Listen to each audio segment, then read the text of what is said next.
Hey, you're listening to Angel Nears, the podcast. Angel Nears is a Silicon Valley community for startup builders where founders and operators share their firsthand knowledge on how to build and scale startups. I'm your host, Oleg Krujikov, and our guest today is Aras Toker, the founder and CEO of Peace of Mind, an anti-burnout resilience coaching platform. I'm excited to have Aras on today to talk about redesigning digital mental health from the lens of holistic approaches to workplace well-being. Before we get into all that, Aras, welcome to the show. Thank you, Oleg, for having me, and I'm excited to chat with you guys. Let's get started. I always like starting these interviews with a little bit about the guests. So tell us about your background. How did you get started as an entrepreneur? Sure. A little background. I grew up in Istanbul, originally from Turkey, and came here to US for college. Got to stay more than I thought I would stay. So got to experience in my past life, I call it. I started my career in finance in Wall Street. I actually experienced my initial experience on burnout. I got an interesting time in 2008 in Wall Street, financial crisis. I had a not so stable work visa, let's put it that way, the least interesting way of saying it.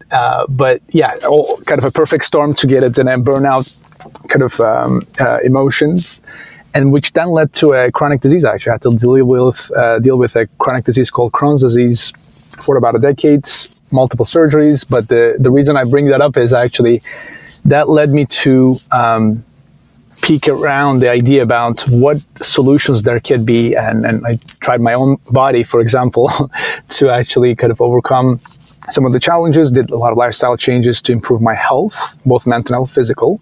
But then I, stint in entrepreneurship kind of started naturally after that, where I discovered where I can actually, gather groups of people who has chronic diseases or who already went through some burnout sensations try to help people with this community that I built back in 2017, which then led to start my own initial company, not Peace of Mind, but the one before, called Sync. And the idea has been super interesting to kind of see if we can actually create a marketplace where we can connect these doctors to the patients. All in all, like the entrepreneurship wasn't something that I thought I had, but having gone through these personal experiences got really made me really motivated about helping others who possibly can be going through some of those challenges. And we can talk about peace of mind, but specifically, I think these perfect storm in 2008 that got me to start thinking about how do I improve my life, which then led to be an entrepreneur to solve some of these problems for larger groups of people. Yeah, that's really interesting. I think let's go right into peace of mind. Like, talk about the problem that Peace of Mind is trying to solve, and maybe tell me what's different from Sync. I think so. Basically, it's an anti-burnout resilience coaching platform that we build. We essentially help colleagues in high-pressure jobs gain resilience skills to curb burnout. I think this is very much a group effort as opposed to most of the self-guided mental health apps out there that are focused on individualistic methods. They will say, okay, well, download this app and you do some meditation, you'll be fine, which we are seeing that there's very low utilization in those kind of methods. Whereas PALM, Peace of Mind, we call it PALM as well, is very much designed to solve the burnout problem with group coaching, accountability, and team cohesion. These are the things that we built in the design of the product. And we do this in a 6-week course with them curriculum, but also live gatherings that we do. But essentially, the biggest differentiator is that group effort with the coaching is the biggest differentiator as opposed to one-on-one coaching or just doing self-guided apps like meditation or therapy. Let's start with burnout and resiliency. Can you just because it sounds like you're trying to address burnout across industries. I personally work in healthcare tech, and burnout is something that's huge in healthcare, right? But it seems like this is wider than that. So can you talk about just burnout in general and maybe what's resiliency next to that?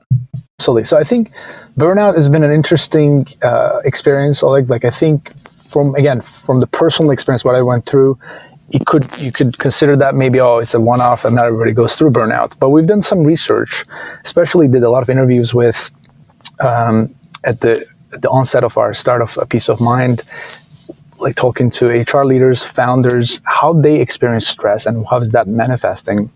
A lot of times burnout is very much tied to overwhelm and as well as feeling behind in a lot of these tasks, and the never-ending sensation of how do we actually kind of overcome this feeling that it's basically a chronic thing, right? It's like we were actually experiencing on an ongoing basis. And the reason I think it's become more prevalent is after the pandemic, we as humans try to wear multiple hats, and we didn't know how to deal with some of these challenges. Parents went through having colds while they had to do some parenting at home. All these kind of trying to figure out how we actually cope up with this stress kind of made it more prevalent, and people started to express it more. But when we look at specific data, and there is an amazing Gallup research that was recently run about 2,000 employees, they've seen that 76% of the people actually experience burnout at some level, and that's 113 million people in the U.S. If you look at the workforce, it's about 160 million people. 113 million is experiencing at some level, and what we're seeing is that what's the underlying impact of organizations? Okay, we care about the individual's burnout, but what does that mean for the companies? And that's reduction of productivity loss, essentially, and turnover are the two main factors. And that's costing about $190 billion. And yes, not everything is tied to burnout that is causing that productivity loss or turnover. That there's a big correlation we're seeing in the science behind on how that's impacting for employees. And why is it urgent? That's also interesting. Burnout, yes, it's a catchy thing. Everybody's trying to do something in this space, but there's a lot of actions people have taken, whether it's great resignation, you call it quiet quitting. People have started to think about what's the future of work is going to be like, and what is that going to mean for people, and specifically to healthcare organizations, like you mentioned, we are very interested about that space, even though our initial kind of niche hasn't been that market just yet. But I've been having conversations with healthcare systems. There are specific folks that are tasked with improving the retention numbers in their nurses and physicians because they're mostly burnout. How do they actually figure this out? And I think programs like ours that are unique in the sense that it's a more kind of group efforts to be able to measure specifically about resilience. And it's really resonating for those folks as well. And we're trying to close on a couple of those as we speak. But I just want to touch on resilience for a second. Why we think it's an antidote to burnout is very much the approach about mental health in general is very much stigmatized, and still is, even though we are talking about more. We don't want to necessarily associate if people have an anxiety or depression or any specific condition. In our model, we believe that everyone can benefit from a more resilient workforce. I think from that perspective, our approach has been teams' resilience. How do we actually elevate everyone's resilience in the organization? For that, we need to gather the people in a meaningful way and offer this resilience training and coaching in a cadence that actually builds specific skills that will make them resilient. For example, there is self-compassionate body scan that we do, interactive yoga sessions. We do mindfulness exercises together as a group. And why do we do that is very much to learn as a group, so then build that community of practice to be able to then continue in our own stressful times right in front of an important meeting. Maybe we can do some of those exercises and actually embody those skills. So that's essentially what the value of our kind of a group methodology is. But I just want to touch on the resilience, that it's an important factor to be able to solve for the burnout problem. Can you keep talking about that? Like, what do we mean by resiliency here? Yeah, great. Let's kind of dive deeper in this. So for us, our research is actually very much, and when we started the company, I co-founded the company with a doctor, a naturopathic doctor. She's incredible, actually, in this space. Not only just passionate about, resiliency, but also how do we actually look at this more holistically, right? Instead of just pinpointing into mental health or specifically like physical health that people have need help, but how do we actually look at this holistically, right? Our approach has been always these kind of, we actually broke it down to 4 pillars. How do we actually be more resilient?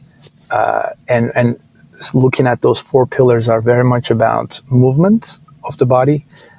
Nutrition there's a direct correlation with what we eat and how we actually feel, and there's a whole nutritional psychiatry, which is a very fascinating subject in of itself. Mindset is very important. How do we actually establish that growth mindset that, in those down times and days, how do we actually, get ourselves back? And there's specific exercises that we do to be able to, embody those. Last but not least, sleep is such an important piece for us to be able to kind of protect our sleep. Having those 6 to 7 and 8 hours of sleep, how do we actually make sure that we protect that, and so that the next day, we're better decision makers, and we don't necessarily create that environment where we can fall into burnout. Again, burnout doesn't happen overnight. It's a repetitive thing over and over again, and our job is to create that systems in place to make sure that people actually curb that burnout feeling, and you use these resiliency skill building exercises to be able to kind of protect themselves and have those be the boundaries, essentially. Next, let's talk about group coaching versus individual. Like, why that approach? Why go with the group? Because there's other offerings out there that focus more on individual coaching. Can you talk about that? Sure. I think that's the core of what we're doing at Peace of Mind. To be honest, I think there's, like I said earlier, there's so many amazing looking apps out there that I use some of them too myself, and from mindfulness apps like Headspace or Calm, or some of the self-guided apps that have really good content as well. But I think when I talk to HR leaders, again, this was very interesting discovery at this early onset of the company. I had about 100 plus interviews, and almost all of them said that these apps are not being utilized by the employees. When I ask about specific numbers, they were talking about single-digit engagements, 5, 6, 7% engagement rates, utilization rates, right? So we're curious about why is that? And the more we asked about that, and the more we talked to the employees themselves and myself, I was an employee too. I worked at startups and larger companies too. This utilization of wellness benefits is very much just because it's free, that doesn't mean it gets utilized. And from the company's perspective, we offer something, its onus is on the person to take an action, is a model that is not necessarily showing, in our opinion, that the depth of care that companies can do. I think they can definitely do more than that. Yes, we're asking a lot from maybe the companies, but I think to close the loop, why we believe in group coaching is very much at the root of establishing trust.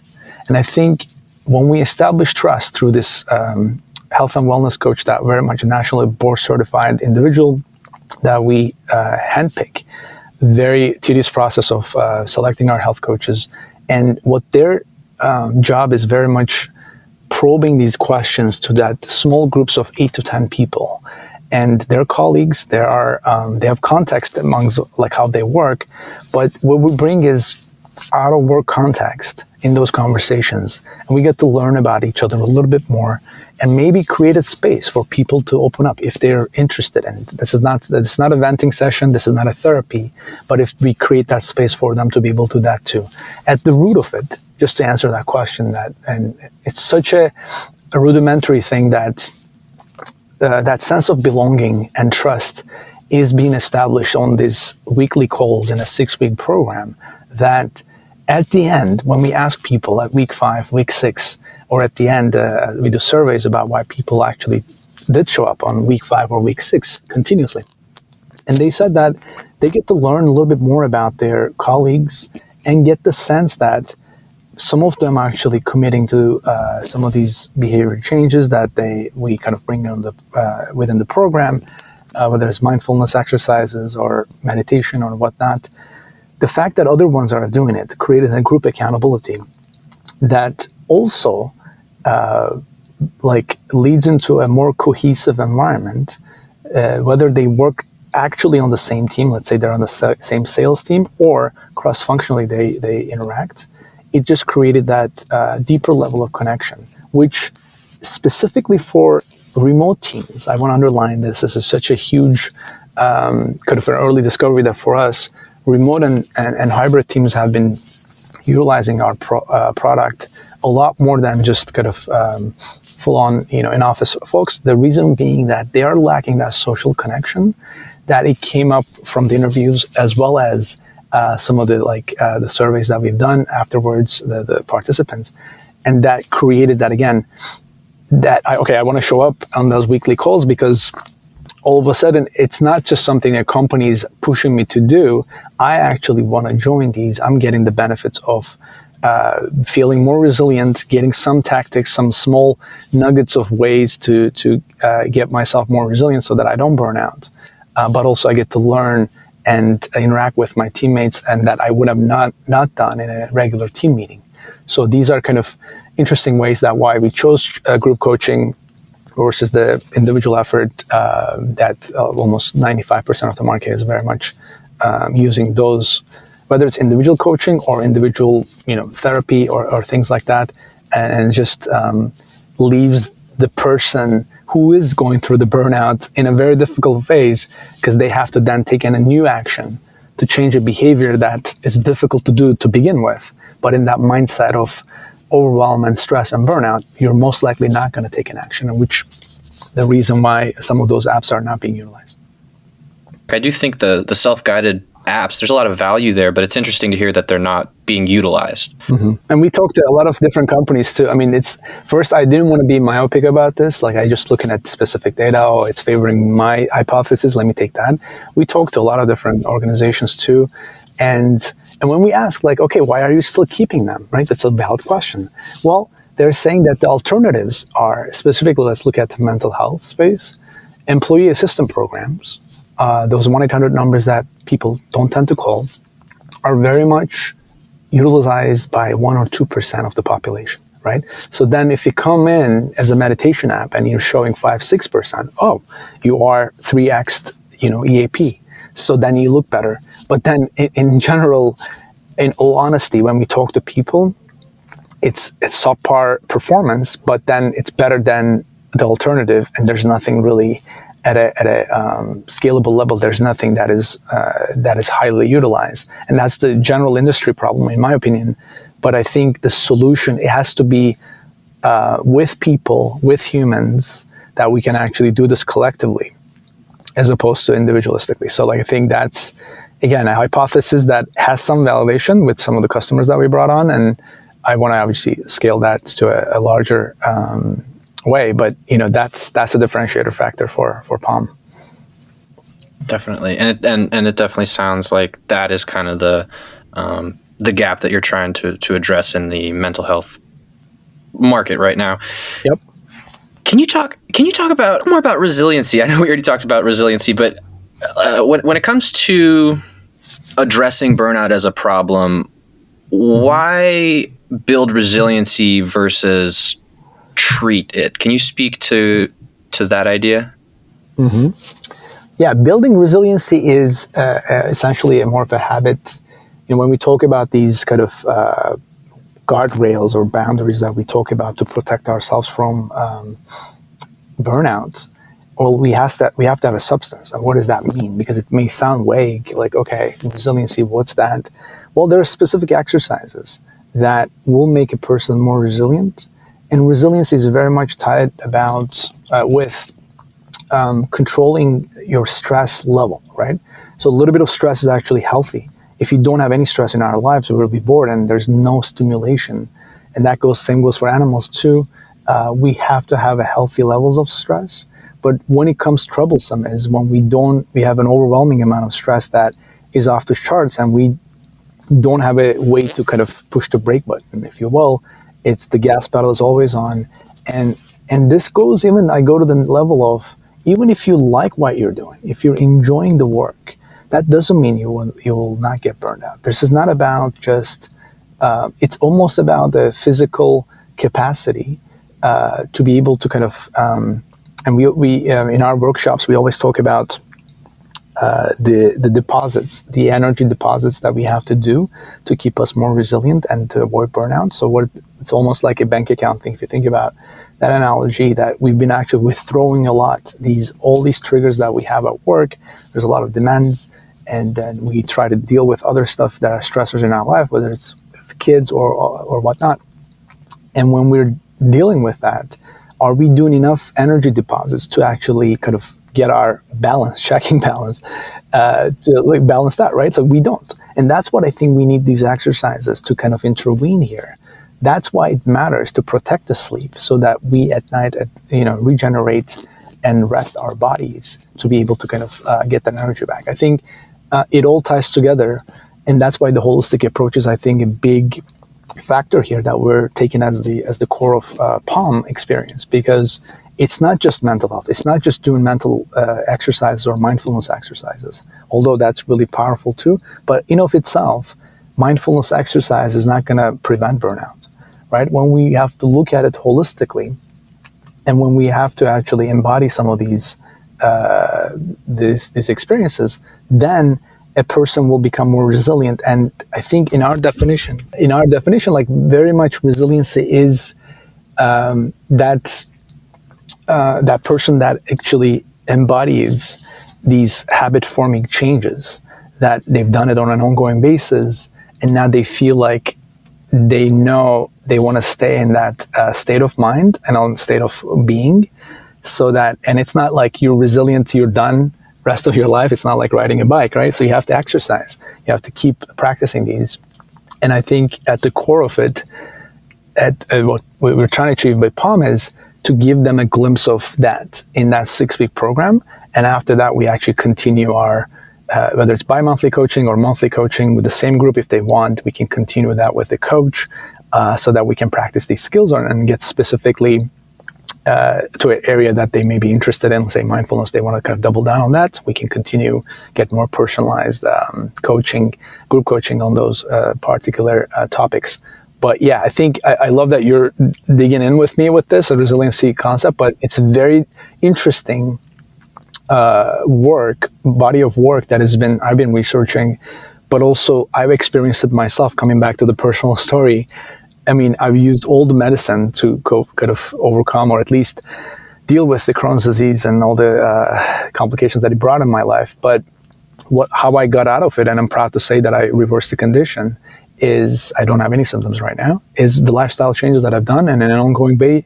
And I know that I can't quit doing it. Otherwise, I'll go back, because I've actually kind of tested that a little bit too. Interest, because you're curious, right? Like, you're like, okay, let's see if I slack a little bit and what happens. I start seeing symptoms of that again. So all to say, it's a massive kind of habit-forming change that we're asking here. It's one of the toughest nut to crack in behavior change, is that. But when we ask people to work hard, and organizations are saying that we're giving them great money, and like we ask them to work hard and just kind of perform, but at what cost? And we always want to ask that question. And I think as individuals, we can protect ourselves from these burnout-prone environments by doing some of these resilience skill-building exercises. Otherwise, inaction will lead to a burnout. As we talked about, 76% of the workforce is experiencing some level of burnout at the moment, and it's troublesome, and we need to do something. There could be other actions to be taken, but I think our approach is very much more organizational change, that we can actually stem from this, as opposed to just caring for the individual and their own resilience. We're actually thinking about organizations' resilience, which then can prosper into the productivity and engagement of the employees. Yeah, and that will lead to the performance, and as well as revenue for the company as well. So we can do that correlation.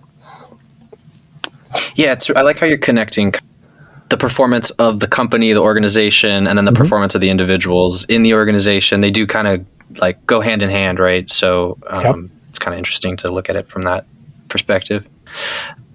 Talk about the origin story next. Like, I know you've talked about your personal story, how burnout affected you in your life.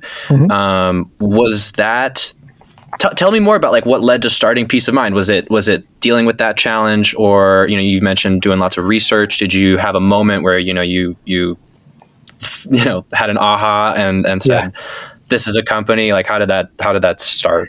Yeah, it's always interesting, right? The origin stories I love listening to them when I'm reading a biography or listening to a podcast. I'm always curious why people kind of take an action, start something against all odds sometimes, right? So like I think for me, yes, those personal experiences really was the fuel to get me going. And I talked about Sync, the previous startup.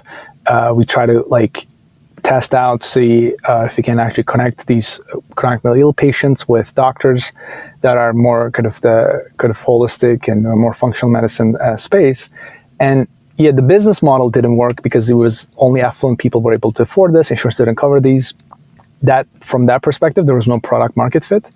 And that's why we stopped the company. But what I really took away from that experience was we actually built this very strong community. I mean, there was like 10,000 people here, just like the way that we engage with them. Again, something that I reaped the benefits of social support or like, peer support as I was kind of overcoming the condition.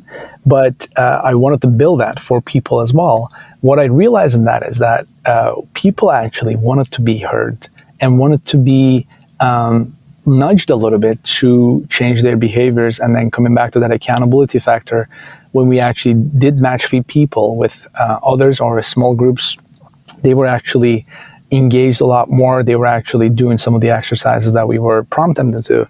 My whole learning from that experience has been really positive that I took away to Peace of Mind now. And tying back to the original story about just Palm in general is a perfect storm in the middle of pandemic. I was going through a lot of stressors, even though I was not feeling any ill. Like I'm super healthy, I'm super motivated, but I got to, I think I lost my job because of the pandemic. I was consulting here and there, and I started to play with this idea about resilience and the burnout issues. It's a lot more prevalent. We're wearing multiple hats as individuals that we haven't done in the past, all at the same time anyways. And work and life has been super much integrated into each other, sometimes good way, sometimes bad. And the more I kind of put the pieces together of this puzzle, that I knew at the core of it, we need to kind of redesign work. And this is not just about future of work. All right, we're just going to have hybrids and we're going to go to offices. We're going to work from home. It's beyond that, right? Like I think it's at the core of it.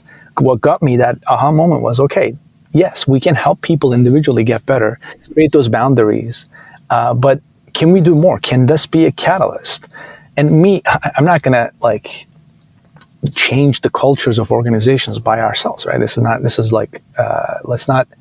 utopic world. But I think what we can be as a catalyst in progressive, more forward-thinking companies is, hey, we are doing a resilience training for your workforce. But guess what? This group of people, after that training, they're going to have a lot closer ties amongst each other. And we can then build an organization that, establishes more trust and belonging and that cares about the company. I think that's what the vision of that started on those days in late 2020 is, all right, there's something bigger here. Yes, we're going to be nimble and kind of focus on our niche of, just do resilience training, do focus on how to change behaviors of individuals in a kind of a group setting. But if you ask me, kind of like the bigger impact we can do to our society is that we have to redesign work. And whatever that means for people, not just workplace or like physical office, but redesign work in the sense that when we want people to do something as CEOs or, leaders, at what cost? Or how are we, what are the things that taxes people's bodies and mental health? And let's bake that in the equation and create environments that will protect people, but yet still ask them to perform. Because, people do want to perform. They want to be prosperous and then successful, improve themselves. There's no question about that. But you have to make sure that it has to be in the right environment for them to be able to not only engage but also perform at those levels. And I think that's super motivating for me. We start playing with the idea with my doctor friend, and we kind of experimented around building a program that is 6 weeks with her guidance, and also she designed the intricacies and the details of the program. How do we actually reduce stress, and how do we look at this more holistically? And that's what the initial kind of idea about resilience training kind of was born. And now, a year and a half later, more or less, we went through a couple of accelerator programs. We've been super successful in the way we went to market. It was a little different in the sense that we didn't really knock on the doors of HR leaders and say, hey guys, like offer this as a wellness benefit like all the other companies are doing. Our go-to-market strategy has been very focused on most burnout-prone teams, sales, operations, customer success, that then we went to those leaders in a high growth environment. Think about Series A, B round companies or enterprises that have those kind of very stressed out business units. We go after them as opposed to blanketed offering for the entire company. We go after them, those teams, and then have them be the evangelists for the rest of the organizations. And we're seeing glimpses of that at this kind of early onset of our kind of expansion within the enterprises. But how do you measure how this is working? How do you measure efficacy? Great question. Yeah, thanks for asking that, because I'm a big believer in this. And this should not be about just feelings. Should be about, okay, Oleg says he feels better after a POM program, or Aras says, okay, he's like, rated me like whatever, 9 out of 10. It's important for some of those NPS numbers, let's say, but we are very keen on measuring the efficacy of POM. And for that reason, we actually do a 20-question questionnaire at the beginning of the program before they start. And those questions are very much gold standard questions that have been asked by psychologists, psychiatrists, and some coaches that they ask about their lifestyles, from their eating habits to sleep. And our goal at the end of that is we build an algorithm that spits out a specific score. We call it the POM score, peace of mind score, that shows how resilient or burned out that individual is. And again, that number we cannot share with the team leaders. But what we do is, if it's, let's say, a group of 20, and then we aggregate that overall score and then tell the C-level person or the team leader, hey, currently your team's peace of mind score is this. And we do that at the end of the program, which in 6 weeks later, essentially. And at the end, we show the delta between the two, and to be able to show that, okay, we were able to increase their resilience by 20%, we were able to reduce their burnout by X amount of percent, right? So then the team leader has a meaningful output on their hand after going through or utilizing this tool in their toolkit.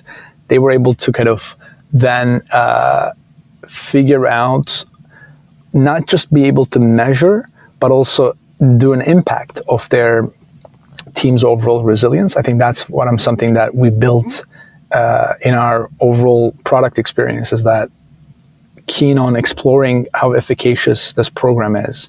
And we can always improve on that. I'm thinking of different ideas on it, whether we can do some sensors that are actually looking specific bodily inputs. But at the moment, it's very much the gold standards questions that people in the industry is asking too. And we're kind of garnered our own kind of ways of asking those questions without overwhelming the user. We didn't want to inundate them with like hundreds of questions. We kept it at 20, a manageable amount. I think that some of the competitors are doing a lot more detailed questions, which sounds good, like as far as the data, but also we want to make sure that the users are very much actually answering these questions. And I think we have a good way of actually measuring this POM score, and it's a key data point that we make our judgments on how the product is actually improving their overall health, but also like gives the team leaders and individuals a data point that they can say, okay, I can improve upon this. I've increased 20% or 15% my resilience, but perhaps I can continue on this, and we can get more granular data as well. So that's how we measure.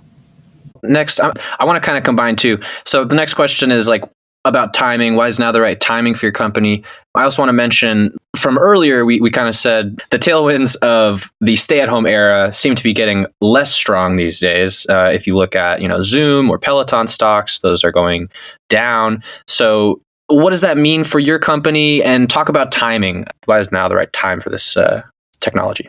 Let's look at it all. I mean, I mentioned about the origin story, the pandemic and all that. Yes, Zoom was crazy. Now that their stocks and everything is going down, right? So okay, so that I'll give you that, of course.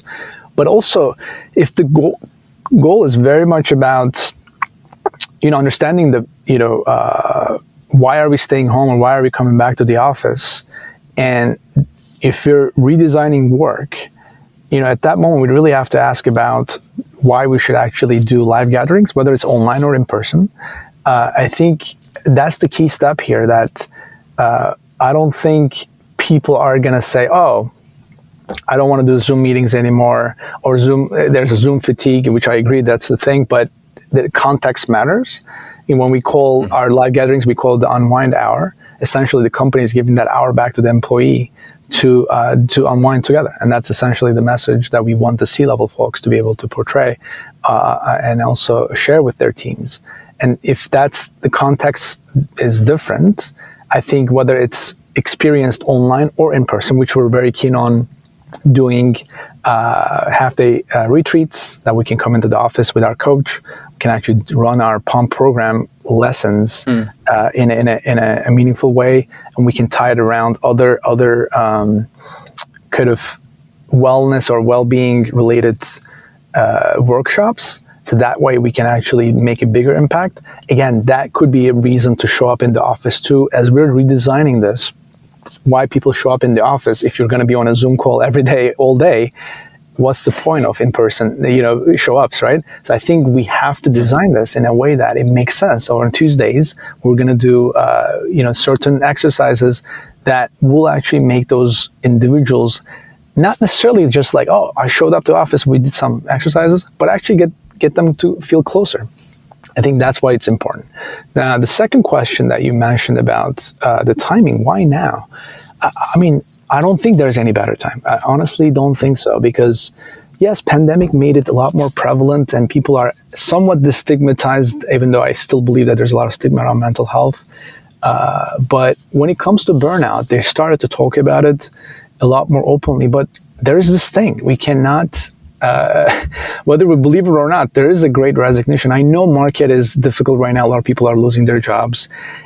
Saying that I have the luxury to leave my own job sounds a little bit of unrealistic, but there are a lot of people actually have done this. They did quit, or they did actually think about quitting. If they're still hanging around, they may be just underperforming or just getting by. Now, all to say, the reason I think is a great time is that some of the things that I alluded earlier, that how do we actually, for the first time, I think, we really deep dive, think about, let's rebuild this engine that we call the workplace.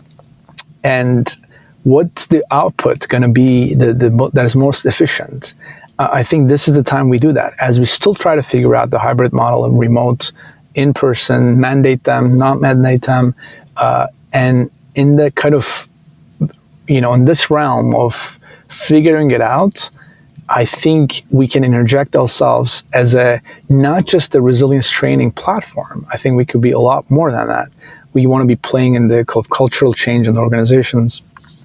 And whether it's the DEI, diversity, equity, inclusion, kind of play where we actually, make people feel like they belong to this organization a lot more. It doesn't happen overnight, obviously, but we do certain exercises and workshops that does that.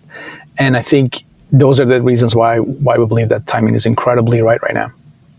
And you mentioned you started this company with a naturopathic doctor. Yep. Why that? What went into that? Yeah, she was, she's a good friend, as well as I needed a person that also can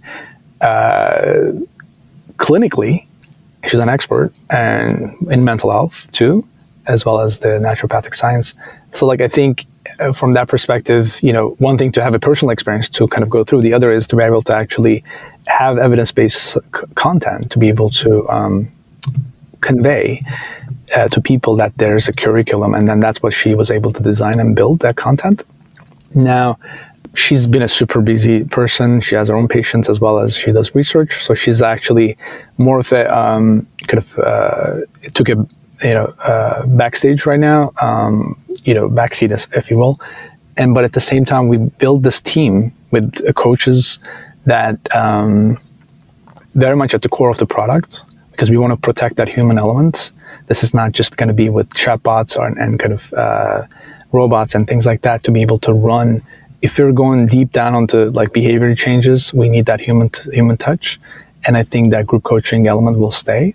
And also there are product folks that are product design team that has been very much involved in thinking about human-centered design when we look at how do we actually change behaviors by using people and having people at the center of this. And we have folks that have been Stanford IDEO backgrounds that actually leading the product team. And I think these are the reasons why we think that our team is strong, but also, or do we have the right people in the ship, if you will, or the bus? I don't know what the term is, but I think I always feel like so far it's been an amazing ride. And of course, as we scale the company, we love to have different individuals that can bring different skill sets. We have an amazing advisory board, whether it's clinical experts or organizational psychologists or mental health advocates. There's incredible people that have been spokespersons for us, or evangelists, I should say. So I'm very lucky to be able to kind of form this team that is very much believer in this concept of resiliency as well as group coaching methodology. It sounds like you have a great group. Talk about your business model, making money. How do you make money? Yeah, it's let's shift gears. Like we talked about the meaning, all the why, aha moment, origin story. I'm passionate about clearly, but also like, okay, is this can we make money off of this, right? So, I mean, of course, yeah. Let's talk about business. I mean, we talked about go-to-market strategy, how different it is, but let's see how we actually, what's our approach on making money? I think, so we got in this space knowing that there's a massive competition at different levels, right? Like there's unicorns out there. They're doing like across the board solutions, including severe mental health conditions and people that have just mild conditions. And we're like, they're offerings that, across the spectrum, you can say, okay, we don't need like any other solutions yet, right? But I explain why we're different. And that's what I think compelling for some of the organizations. Now, how do we make money? I think, so going to companies and offering our solution as a kind of resilience training for their workforce, and we go directly to the sales team or operations team and again, and knock on their doors. And the goal is, again, just to get that pilot to actually have them experience this. And we charge a per employee price for that minimum of 10 employees is what we ask for them to come through a resilience training. And if they have, let's say, 30, and then we can break them into 3 groups of 10s so that we have, don't have this kind of webinar style Zooms, so we keep the 8 to 10 people minimum group. And again, that's maximum 2 at the same time. So it's very much designed that everybody feels like they have but also it's not an overwhelming amount of people. And coming back to the specific numbers, yeah, I mean, we're seeing a lot of interest from companies. We're seeing about 60% profit margin for our business. And business model is very much keen on getting those trainings to be able to run as a pilot. But again, for the longevity of our business, we want to make sure that we have the SaaS model, software as a service. So after the pilots, can we actually retain them? How it's the stickiness of the product? Can we actually run a kind of a monthly coaching afterwards? And luckily, we were able to convert 75% of our customers into a recurring revenue model. That's a promising thing from the business perspective. And again, we got long ways to prove further success in our business, but I think it's early glimpses of what we're seeing for people to continue after the 6 weeks is promising for me as a founder first, and as our business, and talking to the investors as well has been super interesting. That way we can actually kind of tout this. And again, network effect will happen within the organizations. If the sales team went through it, and if their counterparts or other organizations within the business, they will hear this. And then some of them actually shared on the Slack channels. They said they've been actually evangelizing without even asking. Yes, we have probing questions that gets that going, but I think it's incredible to be able to see that. Those are the kind of some of the markers for me that gives me hope that there's a sustainable business behind this. We're using the individuals themselves as the evangelist to kind of branch out within the organizations, as opposed to here's a kind of a mandated training or here's a blanketed wellness benefit for everybody. Those two methods, even though you may get utilization or you may get like a lot of money from that contract, I think it's prone to be more underutilized, for the reasons that I explained before. Yeah. All right. Well, that's exciting. Last question here from me. What do you think are the biggest trends to look out for in digital mental health care and workplace well-being in the next few years? What a timely question, because I actually, you won't believe this. And last week, I think, maybe 10 days ago, I'm not sure exactly, U.S. Surgeon General issued a framework, a 30-page document actually, talks about specifically about workplace well-being and how core it is in the well-being of individuals. So we spend about 8 hours at work, some people more. How do we actually, they literally put together a 5-pillar kind of this really cool imagery. And yes, there is like things about protection or safety of the employee. That's one of them too, of course, if you're like a physical job. But the number 2 in that is connection and community. And they're really doubling down on this and saying that, sense of belonging and social support is such an important element for people to be not to burn out. They specifically use those words too. And when I was reading it, I was like, wow.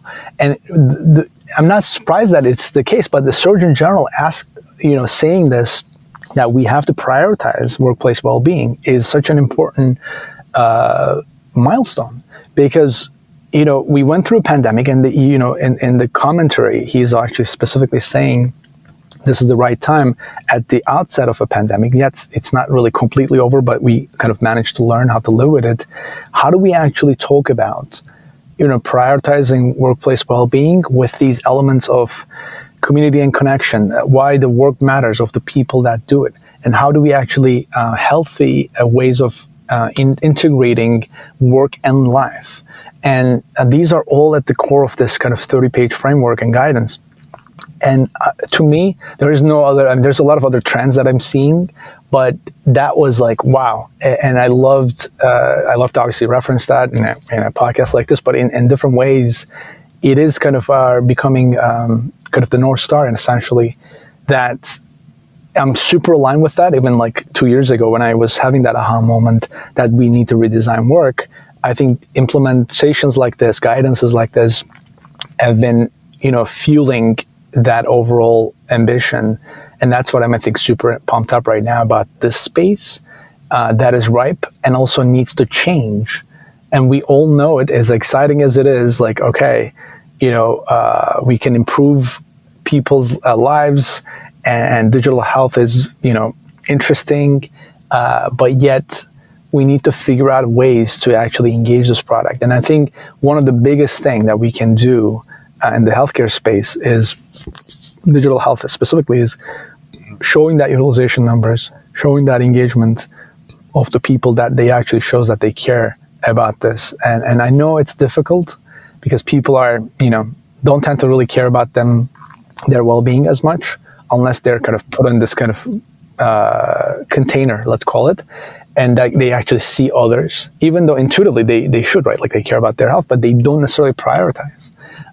So I think, shining light into this, kind of spotlighting that in front of them with other people, I think, and having that, hearing that from a surgeon general is also a great validation for me. So yeah, that's the only one I want to highlight right now for as far as a trend. Yeah, 100%. Really exciting stuff. Like you said, the source of the information is really interesting. It seems like the right time. I like how you put it all together there. Happy to share that link, by the way, if you want to put on the either show notes. I'm not sure if that's something that you guys do. So. Okay. No, yeah, we'll do that. We'll put it in the show notes for the episode. And while we're there, while we're on, what's the best way for listeners to learn more about Peace of Mind and possibly reach you? Absolutely. Yeah. Just, they can find me on LinkedIn, Aras Toker, TOKERARAS. And my email is aras@peaceofmind.us. We had to be different. We didn't do .com, so we did .us. Cool. So that's Peace of Mind website as well. Peaceofmind.us is our website, and they can check it out. There's a lot of interesting content there as well. But love to chat with anybody who's interested, or they just want to chat about kind of future work, digital health, and happy to kind of brainstorm. I love talking about these subjects. Yeah, well, thank you for joining. It was a pleasure. I wish I could have asked more questions, but we only have so much time. Yeah, we're going to end it there. If you like the show, please subscribe wherever you listen to this podcast and leave us a rating. Aras, thank you for joining the show. We appreciate your time, and it was a pleasure. Thank you, Oleg, for the opportunity. I really enjoyed your questions and very thoughtful. And also, hopefully it helps some of the people that have been, wondering about these stuff, but also hopefully they enjoyed some of the insights that I shared here.